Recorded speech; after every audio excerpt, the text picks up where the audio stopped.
This is the run-up to the US elections that are going to take place tomorrow. Just a few hours left. All eyes are on the key swing states. Votes are going to be counted in the matchup between the Democrat, who's Kamala Harris, and Republican Donald Trump. Now, both candidates have crisscrossed the 7 key swing states: Arizona, Georgia, Michigan, Nevada, North Carolina, Pennsylvania, and Wisconsin, and worked to appeal to the undecided voters and connect with them over the issues that resonate most. Now, while voters in these battleground states share the same concerns as the rest of the Americans, the key issues continue to be economy, immigration, and abortion rights. Let's start our conversation on the telecast with me. A host of guests. I have with me Dan Casino. He's the executive director at the FDU poll. Thank you, Dan, for joining me on the telecast. First up, what are the numbers at this point of time projecting? We seem to have Kamala Harris up by somewhere between 2 and 4 points in the popular vote. But of course, as we know, in the United States, with an 18th century electoral system that even most Americans don't understand, the popular vote doesn't actually make the difference. And it's still entirely possible for a candidate to win by 2 or 3 percentage points and still losing the electoral college vote, which is based on which states you've actually won. Those states are actually very, very close. The biggest state that seems to be up for grabs is Pennsylvania. This is part of the blue wall set of states: Michigan, Wisconsin, Pennsylvania. And Kamala Harris believes she can win by winning those 3 states. She wins those 3 states, even loses all the other swing states. She still wins the electoral college. Okay. Pennsylvania is very close. Okay, all right. Pennsylvania very close. There have been a lot of analysts who've sat with me in the previous discussions and speak about how Pennsylvania is actually key to winning the election. Why so much focus on the state? Well, simply because it's very, very big, 2 major cities, Pittsburgh and Philadelphia, and it's very, very close. This is a state where you've got basically big cities on the eastern west side of the state, and in the middle is very conservative, very rural. We actually say it's like, it's Pittsburgh, Pennsylvania, it's Alabama in the middle. It is a very diverse state, and it is very narrowly divided. It didn't used to be, but what happened over the years is that the manufacturing that was the base of the Pennsylvania economy really dried up. It went from being manufacturing belt to being what we call the Rust Belt. And that's been very fertile ground for Donald Trump because he promises he's going to bring back all of these factories. Of course, he wasn't able to really do so in his first term in office, but he promises this time will be different. He'll be able to bring back those factories and offer hope to people that really feel like they've been left behind by the American dream. Right, absolutely. Also, the most recent poll that has come out and that has obviously gotten reactions from the Republicans and Donald Trump about Iowa, and the analyst over here, the pollster over here, has given his vote to Kamala Harris in Iowa, which has been won by Donald Trump in the past. What could be the reason for the shift if that poll prediction comes true? So, look, Iowa has gone for Democrats in the recent past. Barack Obama won Iowa in 2008. But this is the most respected pollster in America, a woman named Ann Selzer. She's been right in the last 4 elections where most pollsters, including myself, haven't been quite as accurate as she has been. And so this was a real vibe shift for Democrats who suddenly decided, wait, if we're winning in Iowa, or if it's close in Iowa, this is not going to be a tight election. This could be a blowout. And the big difference is that poll really is reflecting a very different way of doing polls. Most pollsters are saying, well, we're going to figure out who the voters are by looking at what happened in the previous elections, where Selzer in that Iowa poll says, no, we just look at what the voters tell us, and we don't wait, we don't do anything to go back to the previous elections. If Selzer's right, what that's telling us is that a lot of people who didn't vote in 2020 are voting this time, and especially older white women are really coming out anti-Trump, where they were a pretty good constituency for Trump in the past.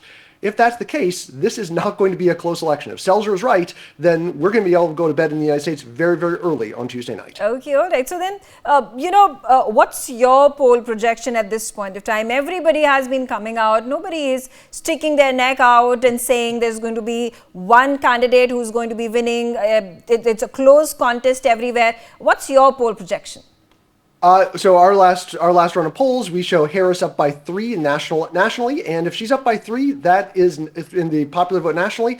That's basically out of the danger zone for the electoral college. So we're projecting that Harris wins by 3 to 5 points in the popular vote, and that she narrowly wins the electoral college on that basis.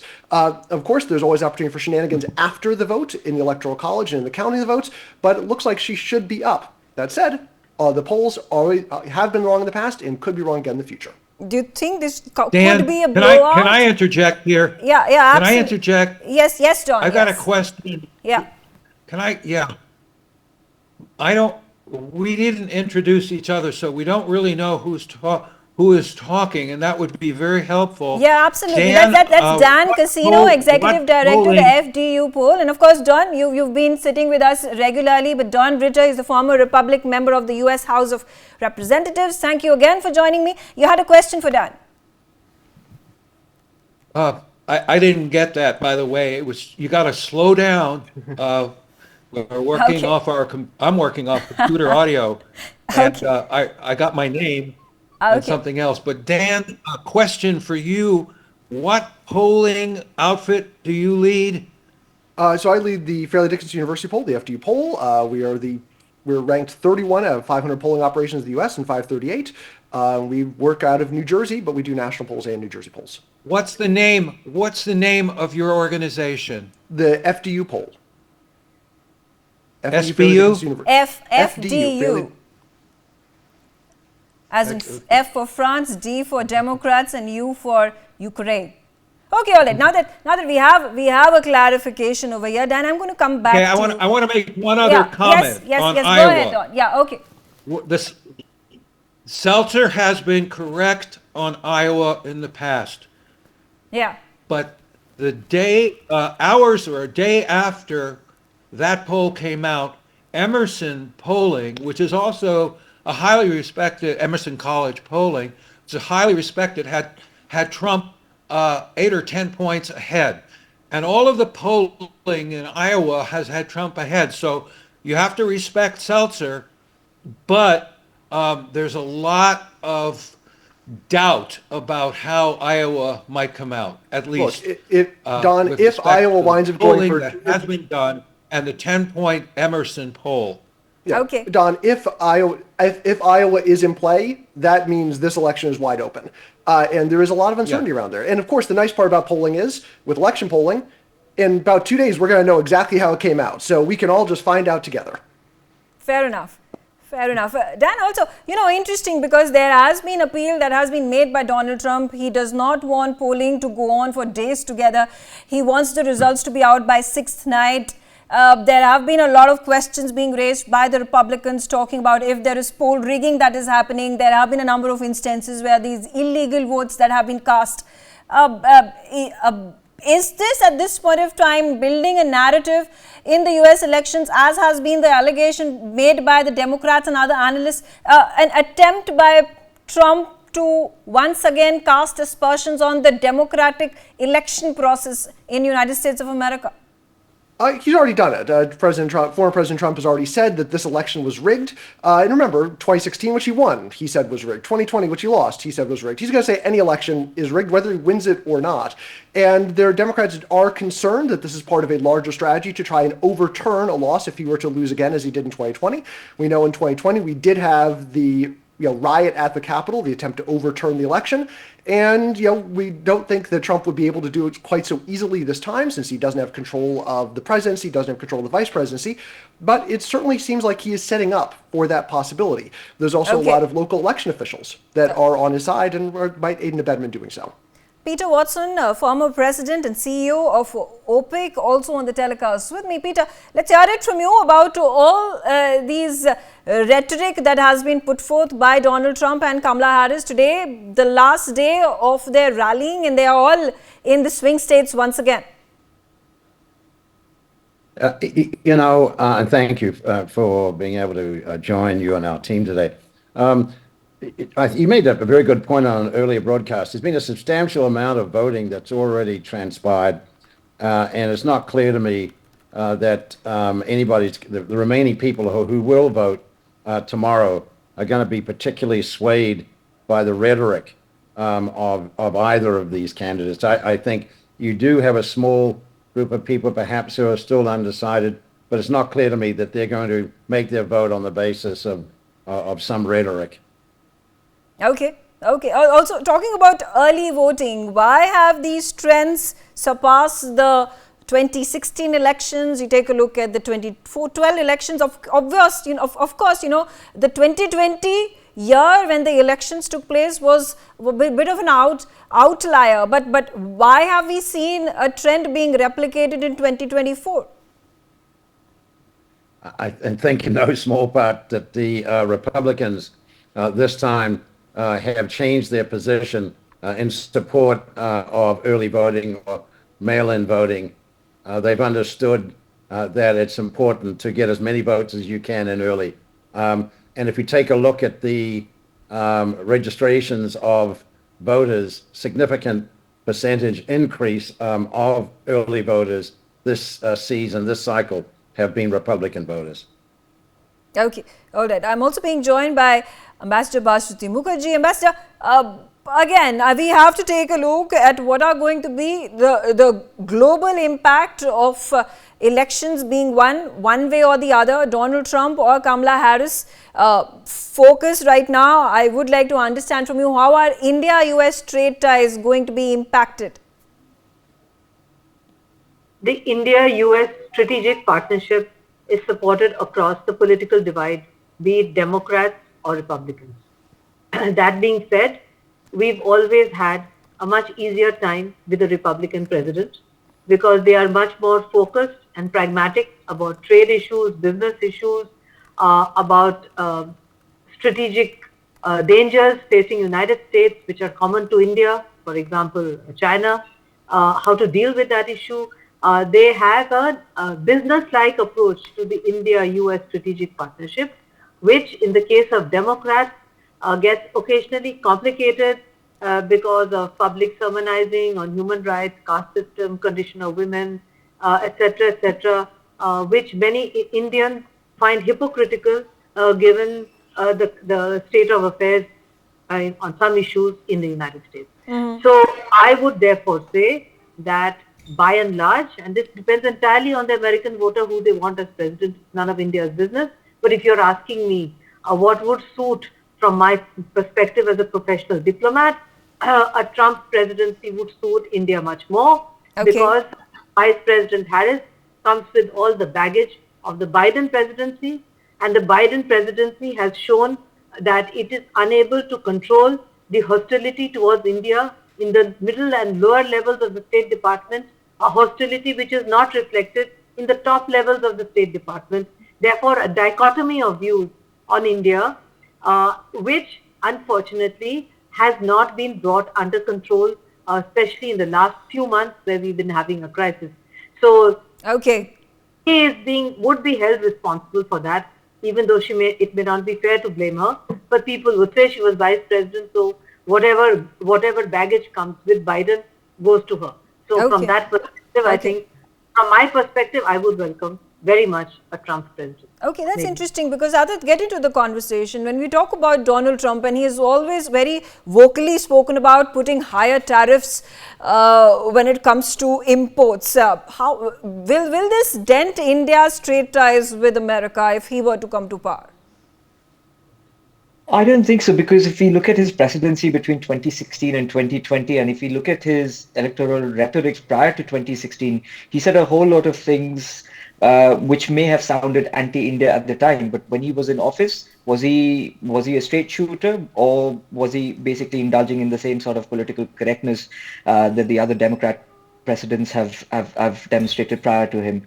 So I think the answer lies in his actions from 2016 to 2020, where a lot of it was election rhetorics, but at the end of the day, he was more of a friend to India than most other presidents had been.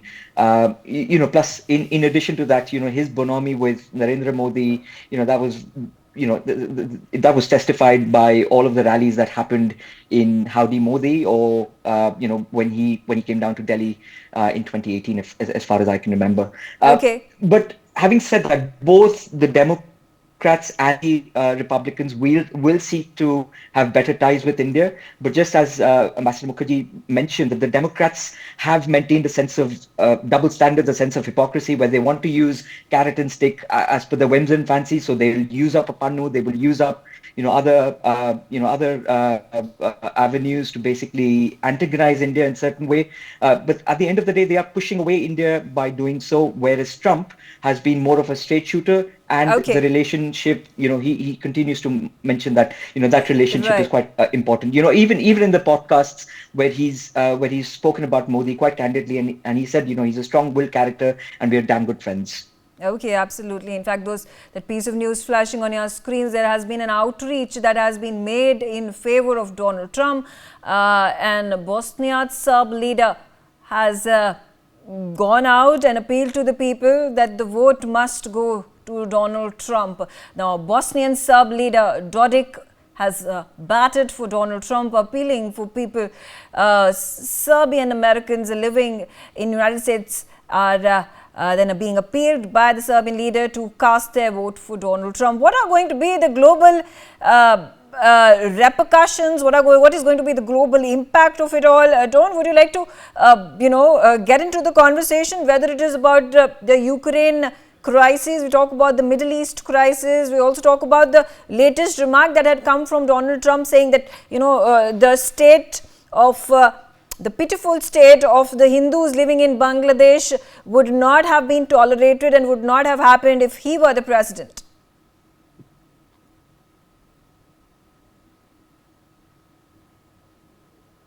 Can you hear me, Don? Okay. Couple of things. I didn't quite get your lead in, but in terms of the India-United States relationship, Donald Trump on several fronts would be, I think, quite preferable. First of all, on relationships with China, Donald Trump is going to be stronger against China and more capable of building up the defense budget and the military capacity to counter China.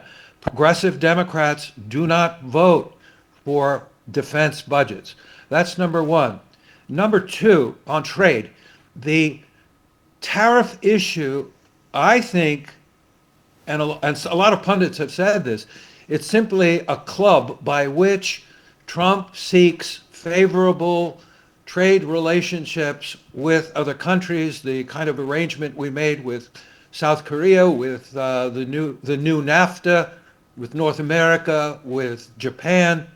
I think that could be a factor in the relationship with India, but I don't think it would be damaging. I think India, would definitely benefit from Trump's energy policies. The Green New Deal, which Democrats have already expended and budgeted hundreds of billions of dollars in the Inflation Reduction Act, right? Okay. Is so inimical to India's needs for fossil fuels, needs for coal, for oil, and for gas for the next 50 years. So taking out fossil fuels, which is a tenet, didn't come out in the election, but and I just published an article in the Pittsburgh Post-Gazette to this idea. Fossil fuels are being discriminated against in all investment and regulatory policies and closing down natural gas and closing down coal. India has to have a strong fossil fuel-based economic growth, as does the Global South, and the Global South will be hurt by the policies of Green New Deal, transition from fossil fuels prematurely. Okay. I think that's going to be a very big issue in the India-America relationship going forward. Professor Saurabh, again talking about how they had at one point a dream pressure that had been put by the Western powers that were led by United States of America when India decided to buy more oil from Russia in wake of the Ukraine-Russia crisis and the prices went down. It has been since then a restabilization of association where United States of America understands that India is going to play in its own interest and not going to be succumbing under pressure. Do you think under President Donald Trump, if he were to come to power, things would change for the better? Yes, a very, very relevant question that is, in fact, India's policy is of continuation, and we see that what Trump 1 and Trump 2 administration, if that Trump Republican wins the election. So what I find that it's India's position is always a kind of continuance. What Don has said, that it's a kind looking forward. So we have a very few problems also coming to the pressure, the Russia factor, the Quad, the so many other Ukraine, Russia going on, Middle East issues. But the primary important issue is that India is a growing economy and very fast. It's looking for good relations with every country and especially with Americans. So now here the question is very simple, that we need whatever the government, even the Trump government or Harris government, but we need a consistent support, and we are always looking for that. And India's reputation these days with Russia or China, it's another big summit. So India is accepted in both kind of groups, even in the BRICS and even in the Quad. So this is a kind of balancing act what India is doing as per its own interest. And definitely it's a Trump and Modi's equation is something different. But in the last New York summit, New York, that traveling Indian Prime Minister chose to keep a good distance between both the presidential candidates. So it's a very clear message that yes, we are whatever the judgment, whatever the mandate comes, but India will definitely welcome, and that's the India's interest. Okay, all right. Thanks, Professor Saurabh. Getting in Dan back into the conversation, and Dan, obviously the question on everybody's mind, first of all, who's going to win the election, and how long will the people of America and the rest of the world will have to wait for the final vote to be counted? Well, so we know there's the major state here really is Pennsylvania. Pennsylvania by law is not allowed to start counting mail-in ballots until Election Day. And so that means you're going to get, starting around 9, 10 o'clock at night, Eastern time in the U.S., we'll start getting reports from Pennsylvania about the in-person vote, but we won't know about those mail-in ballots until 3 or 4 days later. Now, we could know the election result before then. If this is a blowout for either side, we'll see it in Florida and North Carolina. Those both report in the evening U.S. time on Tuesday night. If it's not a blowout, it could take several days. I would expect if it's not a blowout, we're waiting for votes to be counted, we'll probably know Friday or Saturday who the actual winning election is. If it winds up being a big turnout for Harris or for Trump, we'll probably know on the night of. But that's not what happened in 2020. I'm actually thinking we're probably going to know very late in the evening on Tuesday night. But again, if it comes down to Pennsylvania and everything is tied up to that, we're going to have to wait till Friday or Saturday.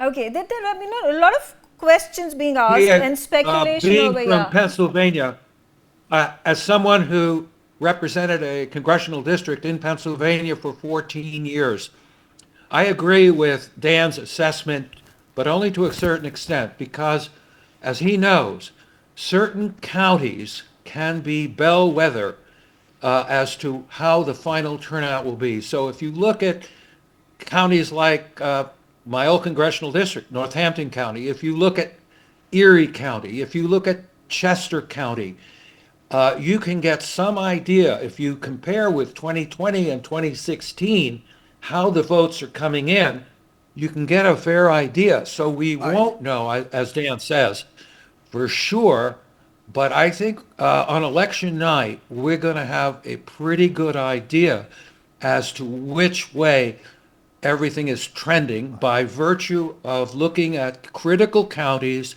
in the swing state. Yeah, and Don, which I agree with what I understand what you're saying. But I have to push back a little bit just because, as has already been noted, the turnout patterns are so different this year because the early voting versus the in-person voting is so different. We got all the Republicans voting early, which means I don't know how many votes would have been cast on Election Day versus would not have been cast on Election Day. So those metrics on the decision desks, I don't envy the folks who are working decision desks on Tuesday night because there's just many more variables we've got working here. Okay, all right. Also the fact that, there are more and more people who are opting for in-person vote, early voting, and if that number increases, that percentage increases, that leads to delay in votes, delayed vote counting, and then the delay in the results. Let's also discuss about Kamala Harris's capability, and questions have been raised. The fact that she's a woman candidate, there has not been a single woman president that has been elected by United States of America in the past. How there are aspersions being cast as to whether she'll be able to fit the role, stand up to the humongous tasks that she will have to take on, because she has worked under the shadow of Joe Biden, the current president right now. How are stakes lined up against Kamala Harris, Dan?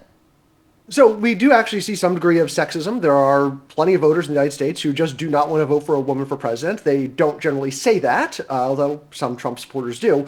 But there are some, even in 2016, we saw there were a bunch of Democrats who just said they wouldn't support basically a woman for president or support a woman, but none of these women you're actually talking about. So hypothetically, they'd support a woman, but not actually in practice.